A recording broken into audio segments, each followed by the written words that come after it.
ಬೆಂಗಳೂರಿನಲ್ಲಿ ನೀರಿನ ಸಮಸ್ಯೆ, ನೀರಿಗಾಗಿ ಹಾಹಾಕಾರ, ತತ್ವಾರ ಶುರುವಾಗಿದೆ.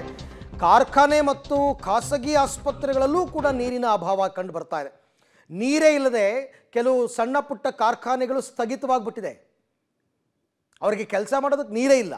ಖಾಸಗಿ ಟ್ಯಾಂಕರ್ಗಳಿಗೆ ಹೆಚ್ಚುವರಿ ಹಣ ನೀಡಿ ನೀರನ್ನು ಕೆಲವರು ಪೂರೈಕೆ ಮಾಡ್ಕೋತಾ ಇದ್ದಾರೆ. ನಾವು ಹೇಳಿದ್ವಲ್ಲ, ಈಗ 16,000, 23,000, 30,000 ಲೀಟರ್ ಟ್ಯಾಂಕರ್, ಇದನ್ನು ಕೆಲವು ಫ್ಯಾಕ್ಟ್ರಿಯವರು ತರಿಸ್ಕೋತಾ ಇದ್ದಾರೆ.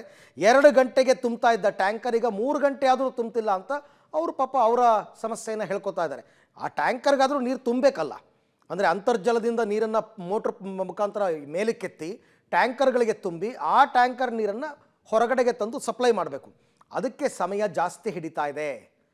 ಯಾಕೆ ಅಂತಂದರೆ ಅಂತರ್ಜಲ ಕುಸಿತವಾಗಿದೆ. ಸಾಕಷ್ಟು ಪ್ರಮಾಣದಲ್ಲಿ ನೀರು ಬರ್ತಾ ಇಲ್ಲ. 5 HP ಮೋಟರ್ ಪಂಪ್ ಹಾಕಿದ್ರೂ ನೀರು ಸಪ್ಲೈ ಆಗ್ತಾ ಇಲ್ಲ ಅಂತ ಕೆಲವರ ಸಮಸ್ಯೆ. ಅಲ್ಲಿ ಹನಿ ಹನಿ ನೀರಿಗೂ ಕೂಡ ಜನ ಪರದಾಡ್ತಾ ಇದ್ದಾರೆ. ಸದ್ಯ ನಾನು ಪಟ್ಟಣಗೆರೆ ಮೆಟ್ರೋ ನಿಲ್ದಾಣದ ಮುಂಭಾಗದ ರಸ್ತೆಯಲ್ಲಿ ಇದ್ದೀನಿ.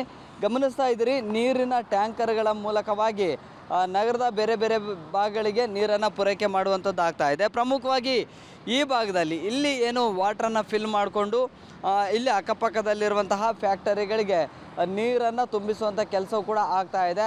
ಸೊ ಕಳೆದ ನೀರಿನ ಅಭಾವ ಯಾವಾಗಿಂದ ಏನು ದೊಡ್ಡ ಮಟ್ಟದಲ್ಲಿ ಸೃಷ್ಟಿಯಾಯಿತು, ಆ ಸಮಯದಿಂದ ಈ ಭಾಗದಲ್ಲಿರುವಂತಹ ಕಾರ್ಖಾನೆಗಳಿಗೆ ಇಲ್ಲಿಂದ ಈ ಪಾಯಿಂಟಿಂದ ಟ್ಯಾಂಕರ್ಗಳ ಮೂಲಕವಾಗಿ ನೀರನ್ನು ತುಂಬಿಸುವಂಥ ಕೆಲಸ ಕೂಡ ಆಗುತ್ತೆ. ಗಮನಿಸ್ತಾ ಇದ್ರಿ, ಇಲ್ಲೇ ಒಟ್ಟು 3 ಟ್ಯಾಂಕರ್ಗಳಿದ್ದಾವೆ. ಇಲ್ಲಿ 2 ಟ್ಯಾಂಕರ್ಗಳ ಹಿಂಭಾಗಕ್ಕೆ 1 ಟ್ಯಾಂಕರ್, 3 ಟ್ಯಾಂಕರ್ಗಳಿದ್ದಾವೆ. ಹೀಗೆ ಬೇರೆ ಬೇರೆ ಭಾಗಗಳಿಗೂ ಕೂಡ ಇಲ್ಲಿಂದ ನೀರನ್ನು ಸಪ್ಲೈ ಮಾಡುವಂಥದ್ದು ಆಗ್ತಾ ಇದೆ. ಕುಡಿಯೋದಕ್ಕೂ ಕೂಡ ನೀರಿಲ್ಲ.